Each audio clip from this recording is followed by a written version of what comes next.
Sripada Sharanam Prapadhye. Chapter 46. Visiting the house of Sri Dhana Gupta. Appearance of Mantrakshatas on the Sri Padukas given to Sri Bhaskara Shastry. We were about to take permission from Sri Bhaskara Shastry and leave the place. Sri Bhaskara Shastry went into meditation for some time.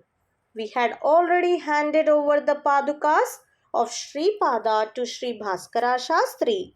He had placed them in his puja room.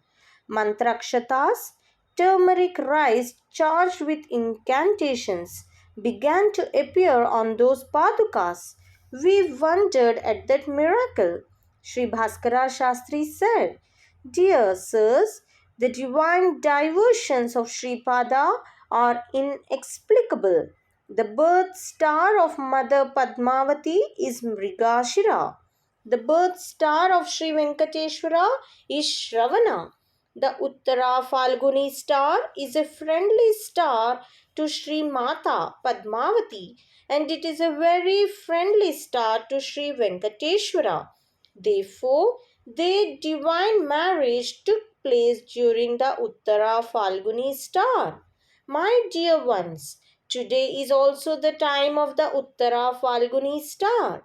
By the appearance of Mantrakshatas on the Padukas of Sripada Srivallabha, on this day of the divine star Uttara Falguni, Sripada made it known that he is verily the form of Padmavati Venkateshwara. Therefore, keep these divine Mantrakshatas with you. You will get auspiciousness. May the grace of Sri Charan always be on you. Various holy places visited by Shankara, Bhatt and Dharma Gupta in their peregrinations. What a great fortune! We felt that he was observing every movement, every thought, and every action of ours. We travelled for some distance on a bullock cart. That bullock cart belonged to a marriage entourage. Then we travelled in a horse carriage of some prominent Vaishyas. They were going to Kondavidu. Sri Dhana Gupta, a prominent Vaishya, said, "Dear ones, today is a great auspicious day for us. You gave Mantrakshatas of Sripada to the marriage entourage travelling on a bullock cart. After that, you gave them to us. Once I went to Pitikapuram for the purpose of business. I had the darshan of Sripada in the house of Sri Venkatapaya Sresti. Then Sripada said to me with love, I will give you Mantrakshatas with my blessings in connection with the marriage of your son. You give 11 varahas as dakshina to the poor Brahmin through whom those Mantrakshatas will be handed to you. A prominent Vaishya will also come along with him.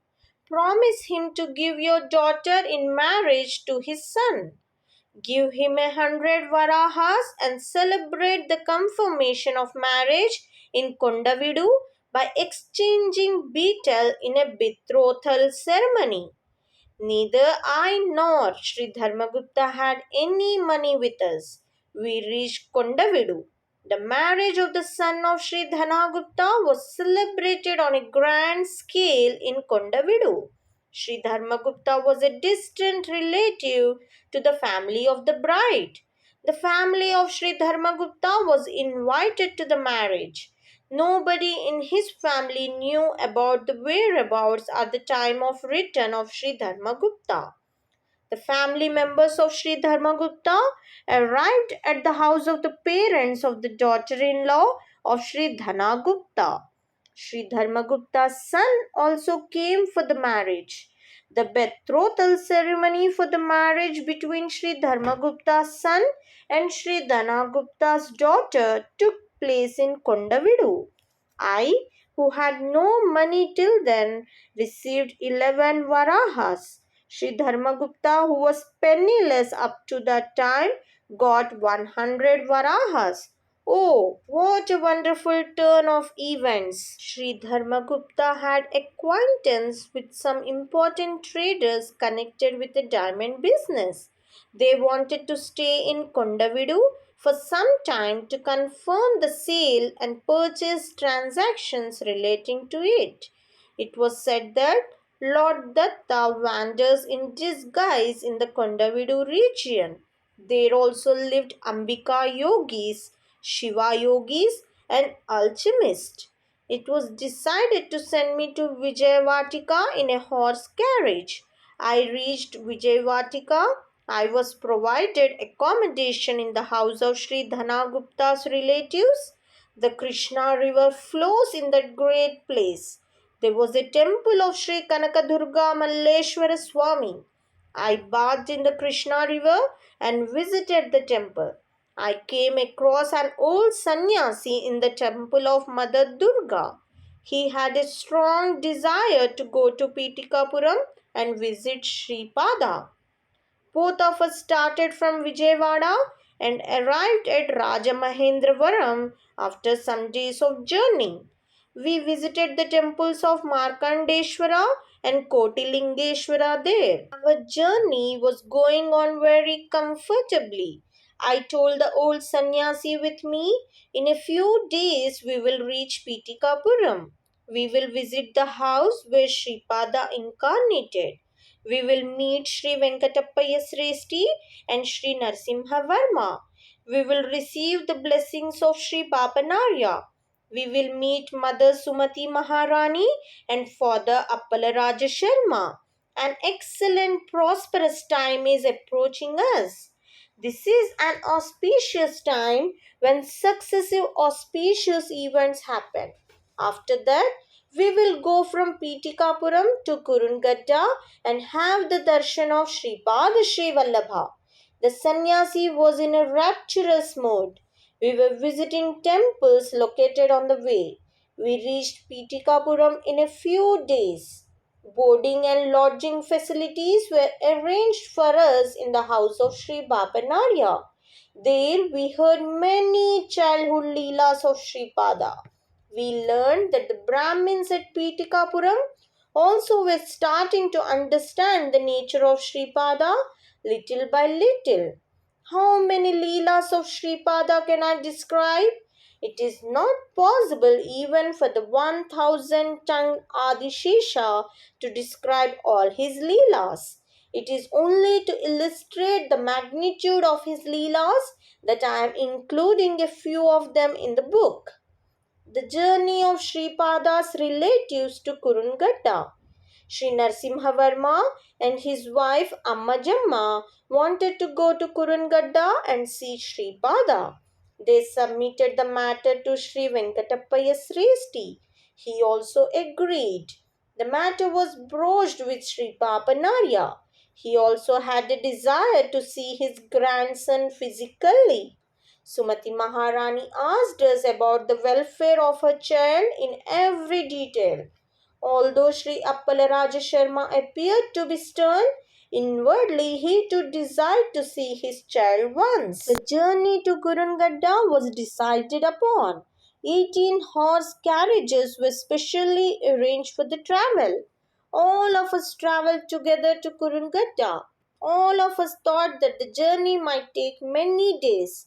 But since the journey was confirmed, we all felt that someday soon we will certainly have the darshan of Sripada. Sumati Maharani was shedding tears, wondering when she could see her little lad. All people were consoling her with courageous words of confidence. Sripada giving darshan again to his parents and grandfathers. The omniscient one, the director of the world Dharma, the great Lord Sripada Srivallabha was observing all the activity going on there. Suddenly, all the people traveling in the 18 horse carriages fell into a stupor. The people driving the carriages also swayed with intoxication. The horses appeared to be running in the sky instead of on the ground. We started from Pitikapuram at the time of sunrise. It was getting midday. The people who drove the carriages told us that we missed the correct route and that we were in an unknown area. I also got down from the carriage and probed around to know which area it was. Then we questioned the travelers there about the name of the village. They informed us that it was Panchadeva Pahad. They added, "Today is Thursday. Therefore, we came to the Darbar of Sripada.